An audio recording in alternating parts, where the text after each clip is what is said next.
নরেন্দ্র মোদী আমাদের প্রধানমন্ত্রী, আস্তে, নরেন্দ্র মোদী মহাশয় আমাদের প্রধানমন্ত্রী, তার মা কদিন আগে মারা গেলেন। উনার মা মায়ের পাগুলোকে ধুয়ে দিতেন যখন বাড়ি যেতেন। মায়ের আশীর্বাদ না ছাড়া এত বড় জায়গায় যেতে পারে বাবা? ছবিতে দেখবেন আপনারা ইউটিউবে, যখনই বাড়ি যায় না তখন মায়ের পা দুটোকে ধরে চোখে নেয়, জলটা মাথায় নেয়। মায়ের আশীর্বাদ না থাকলে, বাবার আশীর্বাদ না থাকলে ছেলে মেয়ে জীবনে কোনোদিন বড় হতে পারে না।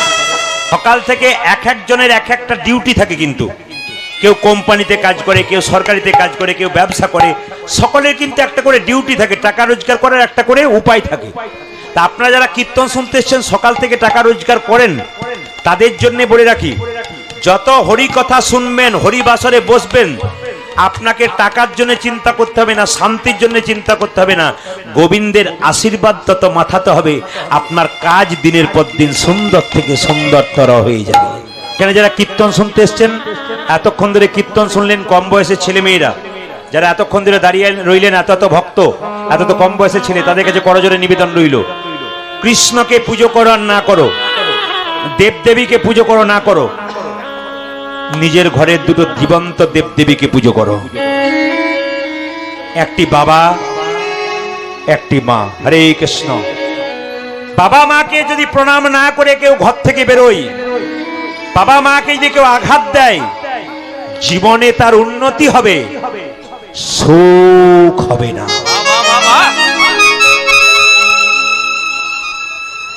বাবা হলো বাড়ির ছাদ। যারা দাঁড়িয়ে আছেন তারা শুনবেন, যারা কম বয়সে ছেলে মেয়েরা আছেন, মনে মনে ভাবছেন আমি আমার ছেলে মেয়েকে নিয়ে বাইরে মানুষ করবো গা, আর বাবা মাকে একপাশে ফেলে দেবো। আপনি জেনে রাখুন, আপনার ছেলে মেয়ে আপনার কাছ থেকে শিখছে বাবা মায়ের সঙ্গে কেমন ব্যবহার করতে হয়।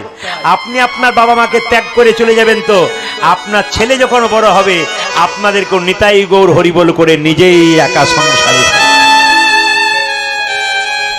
তাই আপনাদের কাছে নিবেদন রইল, বাবা মাকে কেউ কাঁদাবেন না। বাবা হলো বাড়ির ছাদ, মা হলো খুঁটি। বাবা হলো বাড়ির ছাদ, মা হলো খুঁটি। তারা দুজন সংসার থেকে যেদিন চলে যাবে বাবা, সংসার টলবল টলবল করবে। মায়ের মতো আপন পৃথিবীতে কেউ হয় না। একটা মায়ের পেটে যখন বাচ্চা থাকে 10 মাস 10 দিন, মায়ের যে কি কষ্ট হয় মা ছাড়া পৃথিবীতে কেউ জানে না। মায়ের পেটে যখন তুমি ছিলে, কত দেব মন্দিরে গিয়ে কেঁদে কেঁদে বলেছিল, প্রভু একটি সন্তান যেন হয়, আমায় যেন মা বলে ডাকতে পারে। আমি যদি মা হতে পারি জীবনে, আমি আর কিচ্ছু চাইবো না, শুধু মা ডাক শুনতে চাই প্রভু, শুধু মা ডাক শুনতে। মেয়েদের পরিপূর্ণতা আসে না ততক্ষণ যতক্ষণ না সে মা হতে না পারে। যে মেয়ে মা হতে পারে নাই, তার যে কি যন্ত্রণা সে ছাড়া পৃথিবীতে কেউ জানে না। আপনার হয়েছে বাচ্চা, আপনি কি করে বুঝবেন? কিন্তু জেনে রাখুন, যদি কাউকে আপনি কাঁদান, আপনাকেও কাঁদবার জন্য তৈরি হয়ে থাকতে হবে। সবচাইতে দুঃখের ব্যাপার কি জানেন? একটা মেয়ে মায়ের পেটে একটা বাচ্চা 10 মাস 10 দিন জায়গা হয়, সেই ছেলে বড় হয়ে আসামের বড় বড় শহরে ফ্ল্যাট কিনতে পারে, তবু মা বাবার একদিনের জন্য জায়গা হয় না। কিসের শিক্ষা? কেন আপনি গর্ব করে বলছেন আমি এমএ পাস করেছি? কেন গর্ব করে বলছেন আমি বিএ পাস করেছি? আসল জায়গাটাই তো আপনার ফাঁকা হয়ে গেছে। আপনি তো মা বাবাকে ভাত দেন না, আপনার আবার শিক্ষা দেবার দরকার কি আছে? আগে ওই জীবন্ত দেবী দেবী দুটোকে পুজো করো, তারপর ওই দেবতাকে পুজো করবে, তবে সেই দেবতা পুজো নেবে, নইলে সেই দেবতাকে পুজো দেওয়া আপনার বেকার হয়ে যাবে। মেয়েরা দেখবেন বাপের বাড়ি যায় না, যখন থেকে তার মা বাবা মারা যায়। মা বাবা যার না থাকে, মেয়েকে বলা হয় দিদি তুমি বাপের বাড়ি যাবে না কেন? যাবে না কেন? মেয়ে কেঁদে কেঁদে বলে, ওগো দাদা, ওগো দাদা গো, আমার বাবা মা নয়, আমি কার কাছে গিয়ে দাঁড়াবো? আমি যাদের কাছে যাব তারা তো যায় এ সংসারে না। বাবা মা মরে গেলে সংসারে যারা থাকে তোমায় ভালোবাসে, কিন্তু ততটা ভালোবাসে না। ভালোবাসে না। মা বাবা যতদিন বেঁচে থাকি সংসারে মেয়েদেরকে আদর করে ভালোবাসা দিয়ে কাছে টেনে নেয়, কাছে টেনে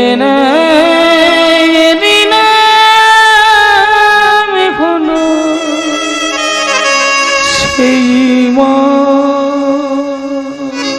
মায়ের মতো আপন পৃথিবীতে কেউ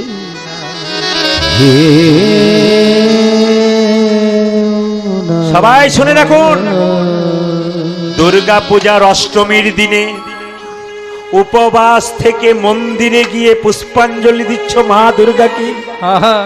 মা যেন বলতে চাইছে, মাটির প্রতিমা পুজিস রে তুই, আগে নিজের বাবা মাকে পুজো কর। জীবন্ত দেবী দেবী দুটো খেতে পেল না, খেতে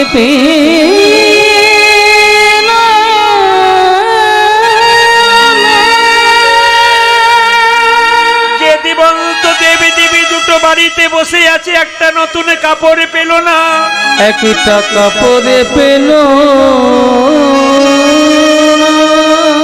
সেই জীবন্ত দেবী দেবী দুটোকে ফেলে দিয়ে তুই মাটির প্রতিমা পুজো করতে এসেছিস। সেই দেবী দেবীকে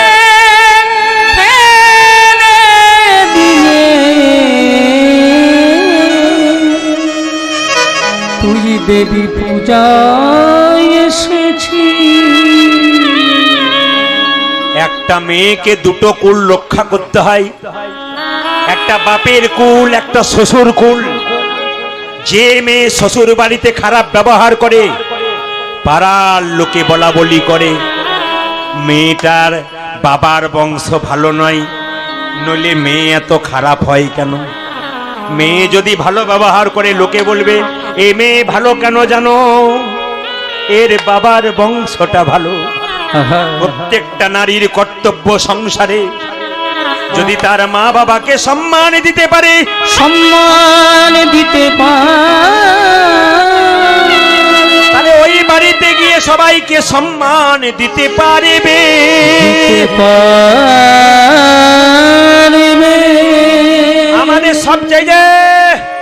আমাদের সবচাইতে লজ্জার ব্যাপার কি বলুন তো, জীবন্ত থাকতে বাবা মা দুটো মিষ্টি খেতে চাইলো, দিতে পারলে না। দুটো ভালো খাবার খেতে চাইলো, দিতে পারলে না।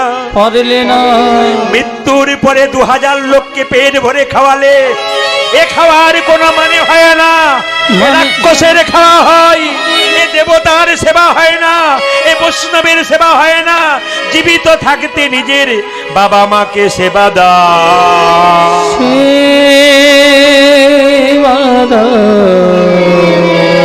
কীর্তন শোনা আপনাদের সার্থক হবে তবেই। এখন দেখুন আসরটার অবস্থা কি, সবার চোখ ছলছল করছে কেন? প্রেমের কথা বললে সবার নয়ন অনুমিলন হয়ে যায়, চোখ থেকে জল পড়ে। ওই জন্য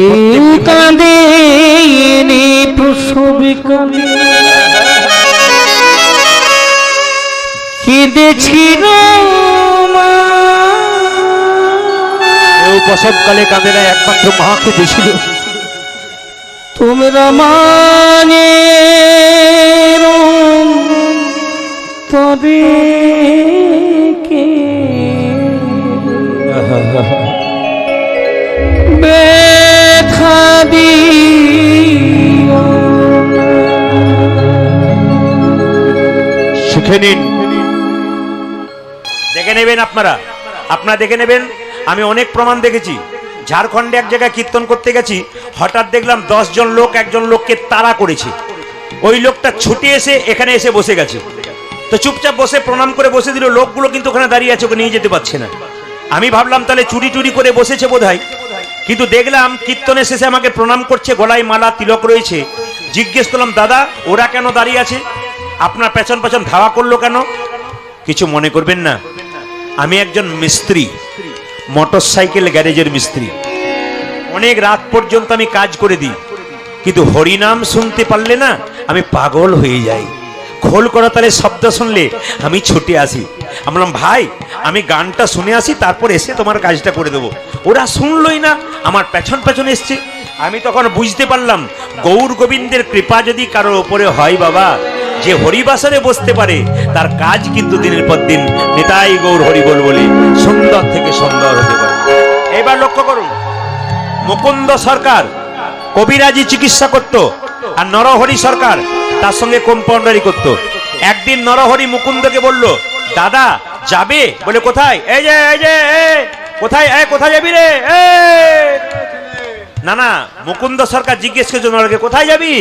বলছে একবার নবদ্বীপে গেলে হয় না দাদা?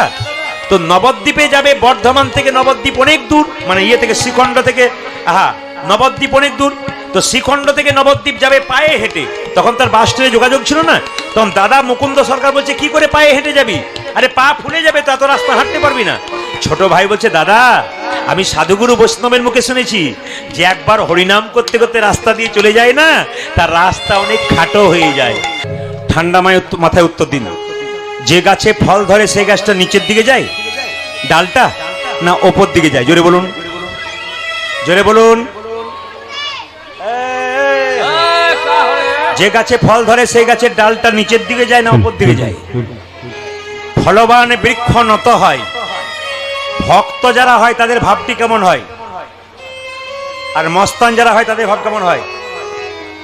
দেখবেন আপনারা, ভক্তি যার মধ্যে আছে সে কিন্তু মাথা নিচু করে থাকে, আর অভক্ত যারা হয় মাথা উঁচু করে দাঁড়ায়। একটু আপনাদের বলি, অনেক দেবতার নাম শুনেছেন, এক দেবতা আছে সবাই উপরে বসে সিংহাসনে, একজন নিচে বসে। কে বলুন তো? বাবা ভোলানাথ। সবাই যখন মিটিং করে দেবতারা সবাই উপরে বসে, একজন নিচে বসে বাবা ভোলা। দেবতারা জিজ্ঞেস করে, বাবা উপরে বসলে কেন, এই নিচে বসলে কেন, উপরে বসতে পারতে? বাবা বলে উপরে বসলে পড়বার ভয় থাকে, তাই নিচে বসে গেলাম। না না, আপনারা প্রশ্ন করবেন, আপনি তো চৌকির উপরে বসে আছেন, আমরা তো জমিতে বসে আছি, আপনি বসলেন কেন? আরে বাবা আমি তো চৌকির উপরে দাঁড়িয়ে আছি, আমি তো চৌকিদার, আর আপনার জমিতে বসে আছেন, আপনার তো জমিদার হয়ে আছেন। এই জন্য আপনাদের কাছে নিবেদন রইল, ভগবানের নামের জমিদার আপনারা।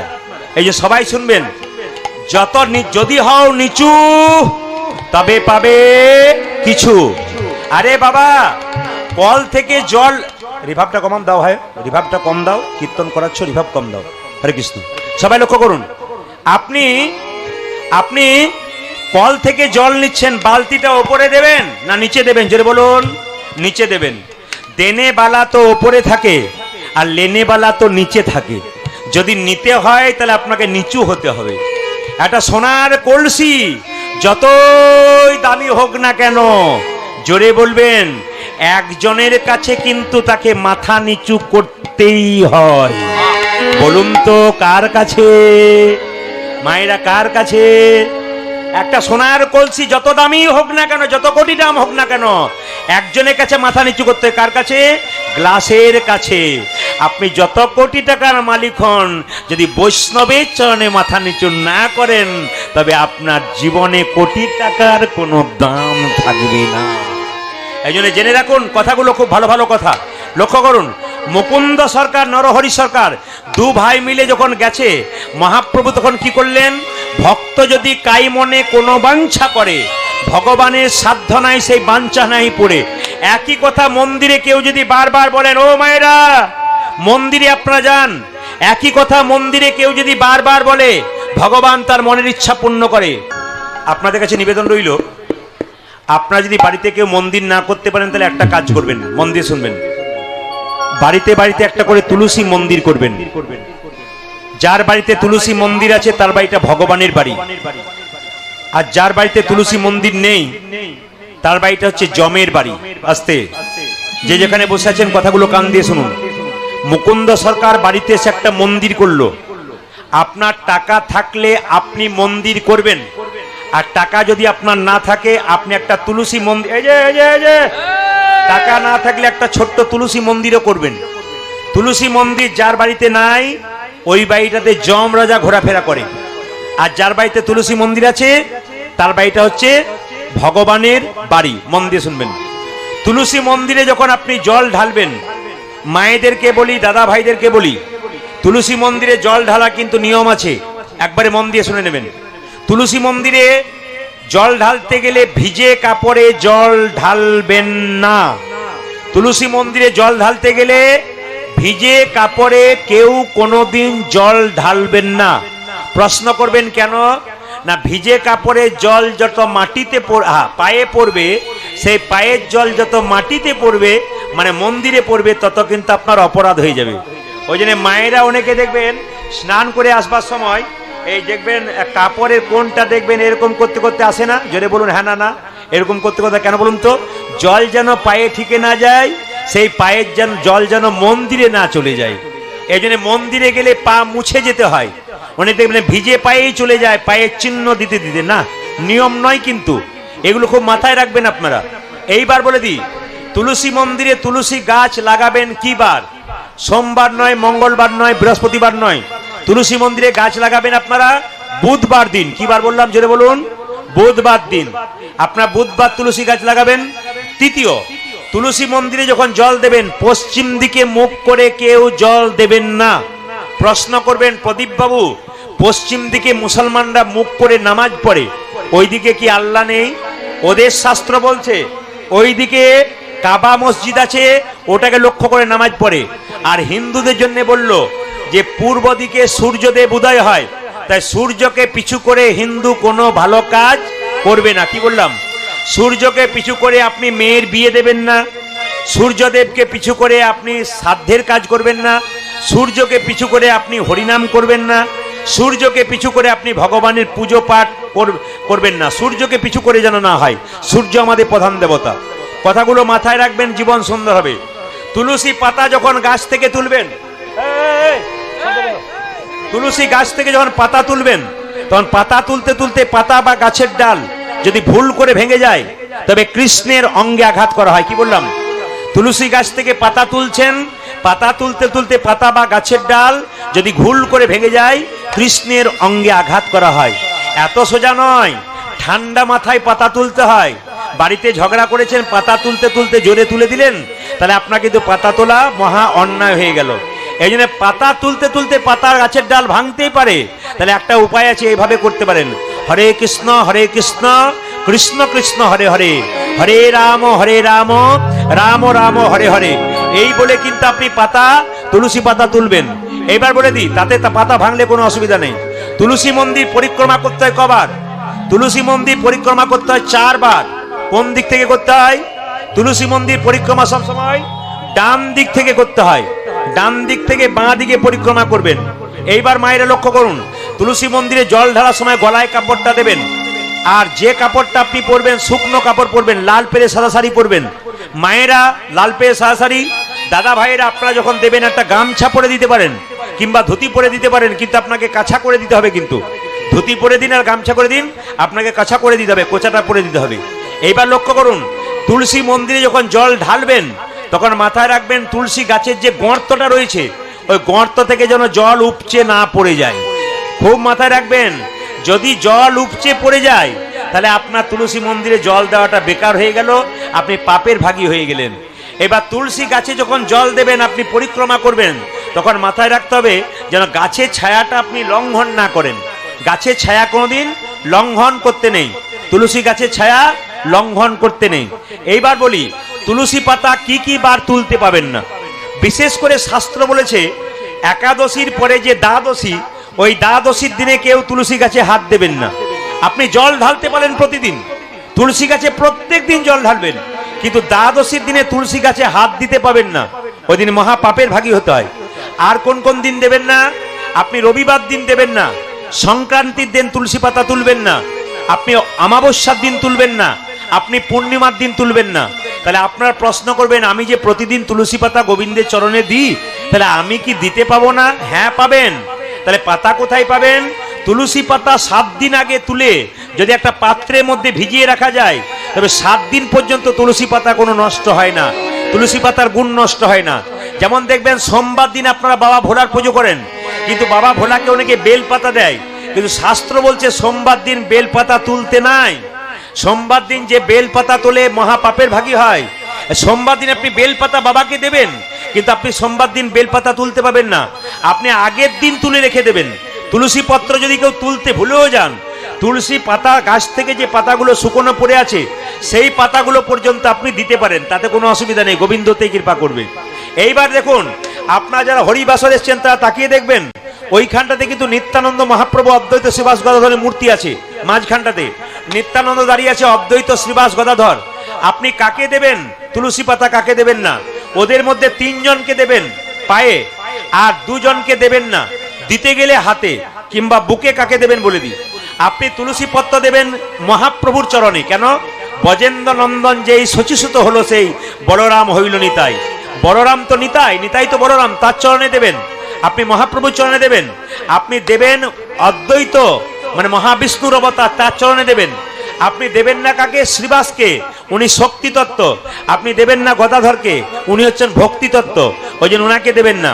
তবে যদি রাধা কৃষ্ণ যুগলে থাকে, রাধার হাতে তুলসী পত্র দেবেন, কিন্তু কৃষ্ণের চরণে তুলসী পত্র, রাধার হাতে দেবেন আর কৃষ্ণের চরণে দেবেন। এইবার বলি, আপনার মন দিয়ে শুনবেন, যদি আপনার গুরুদেবের ছবি আপনার মন্দিরে থাকে, হ্যাঁ রাখতে পারেন, আপনি অসুবিধা নেই, কিন্তু গুরুদেবকে তুলসী পাতা দেবেন আপনি। গুরুদেবের হাতেও দেবেন না, গুরুদেবের পায়েও দেবেন না, গুরুদেবের বক্ষে দেবেন। বক্ষে কি দিয়ে দেবেন? একটুখানি চন্দন মাখিয়ে দেবেন, কিন্তু মাথায় রাখবেন ওই চন্দন যেন গড়গড় গড়গড় পরে পরে পায়ে না চলে যায়। হালকা চন্দন দিয়ে গুরুদেবের বুকে তুলসী পত্র দিতে হয়। অনেকের মনে হয় যে গোবিন্দকে একটু সোনা পরাবো, আজকে সোনা পরানোর উপায়টা বলে দিই। আপনি গোবিন্দকে বিনামূল্যে সোনা পরাতে পারেন। আমি একটা উপায় বলে দেবো, কি না, যদি তুলসী পাতার মঞ্জুরি, তুলসী গাছের যে মঞ্জুরিগুলো রয়েছে, ওই মঞ্জুরি গোবিন্দের মুকুটে প্রত্যেক দিন দিতে পারেন, তবে আপনার সোনা পরানো সমান হয়ে যায়। এত সোজা নয়। তুলসী গাছের মঞ্জুরি যদি গোবিন্দের মাথায় প্রত্যেক দিন দিতে পারেন, তবে সোনা পরালে যা উপকার হয়, এটা পরালেও কিন্তু তাই উপকার হবে। তবে তুলসী গাছে যখন জল ঢালবেন কিংবা তুলসী মন্দির পরিক্রমা করবেন, তখন এই গানটা গাইতে গাইতে করবেন। সবাই মিলে হাতটা তুলুন তো, একসঙ্গে গান তো, নম নম তুলসী। একসঙ্গে আমি গাওয়া করবো, একবার মুখস্থ করে নিন। নম নম তুলসী কৃষ্ণ প্রেয়সী, হাততালি দিয়ে। রাধা কৃষ্ণের চরণ পাবো এই অভিলাষী। হরি বল। আজ নম নম তুলসী কৃষ্ণ প্রেয়সী, রাধা কৃষ্ণের চরণ পাবো এই অভিলাষী। নম নম তুলসী কৃষ্ণ প্রেয়সী, রাধা কৃষ্ণের চরণ পাবো এই অভিলাষী। হরি বল। নম নম তুলসী কৃষ্ণ প্রেয়সী, রাধা কৃষ্ণের চরণে পাবো এই অভিলাষী। যে তোমার নাম লই মন বাঞ্ছা পূর্ণ হয়। বলুন। যে তোমার নাম লই মন বাঞ্ছা পূর্ণ হয়। যে তোমার নাম লই মন বাঞ্ছা পূর্ণ হয়। যে তোমার নাম লই মন বাঞ্ছা পূর্ণ হয়। কৃপা করে কর মোরে বৃন্দাবনবাসী। যে তোমার নাম লই মন বাঞ্ছা পূর্ণ হয়। কৃপা করে কর মোরে বনবাসী। এদেরটা বন্ধ করলাম, আপনারা জোরে জোরে একবার বলুন, সবাই মিলে বলুন। আমি অবাক হয়ে গেলাম, ত্রিপুরা, ত্রিপুরা আলাদা রাজ্য, আসাম আলাদা রাজ্য, তাই তো? তো ত্রিপুরার মানুষ বাংলা ভালো বলতে পারে না, কিন্তু আমি অবাক হয়ে গেলাম যখন নম নম তুলসী গানটা গাইতে বললাম, ওরা এত সুন্দর গাইছে যে আসরকে মুগ্ধ করে দিচ্ছে।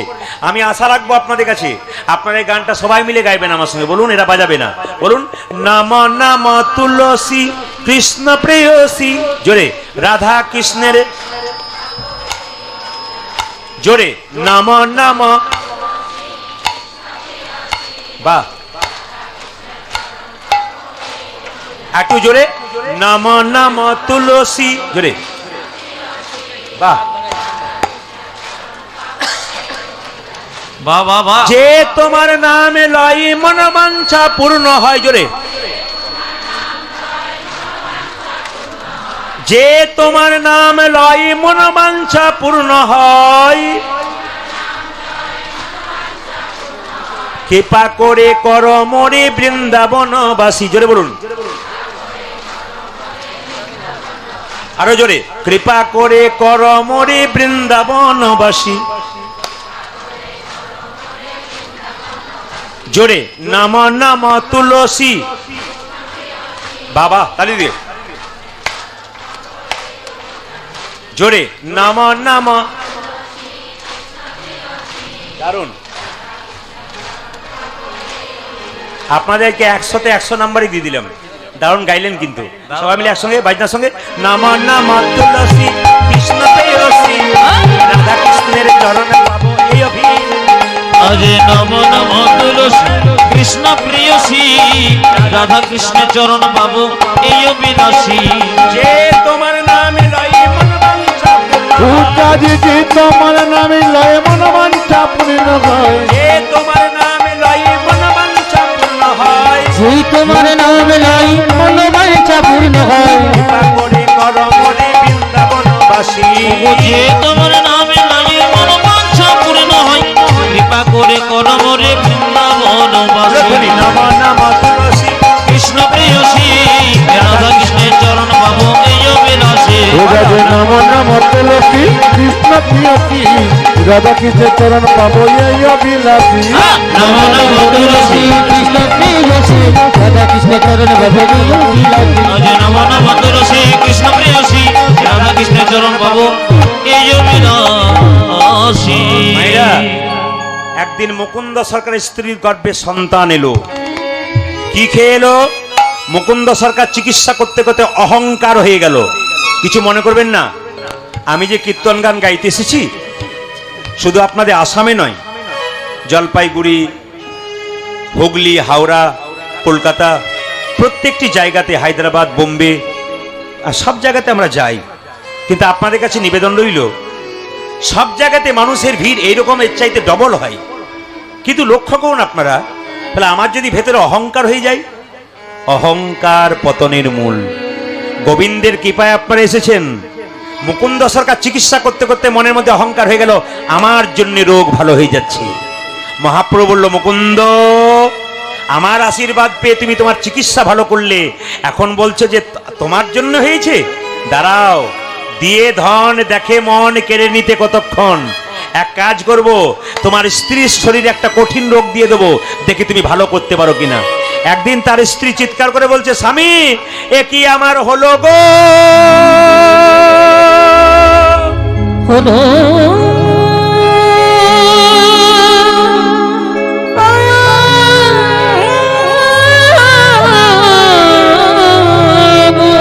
আমার সর্বাঙ্গ যেন জ্বলি যায়,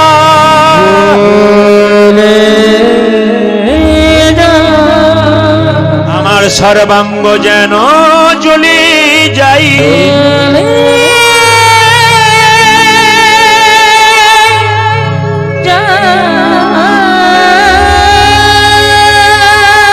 স্বামী,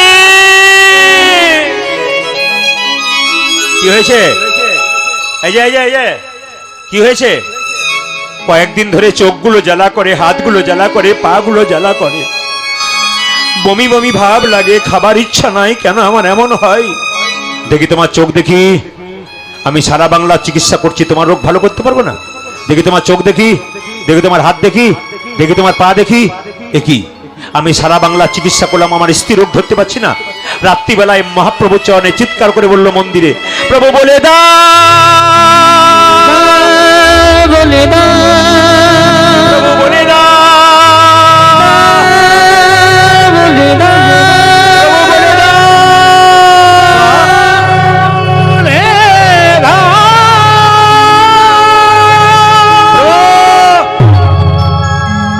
আমি সারা বাংলার চিকিৎসা করছি, আসতে আমার স্ত্রীর রোগ ভালো হয় না কেন? মহাপ্রভু আকাশবাণী করে বলল, মুকুন্দ, আমি যা ভেবেছিলাম তাই হয়েছে। সারা বাংলার চিকিৎসা করতে করতে তোমার ভেতরে অহংকার জন্মে গেছে। প্রভু, আমি ক্ষুদ্র জীব, কখন আমার অহংকার হয় আমি জানি না। সত্যি যদি অহংকার হয়, আমার পতন ঘটাও।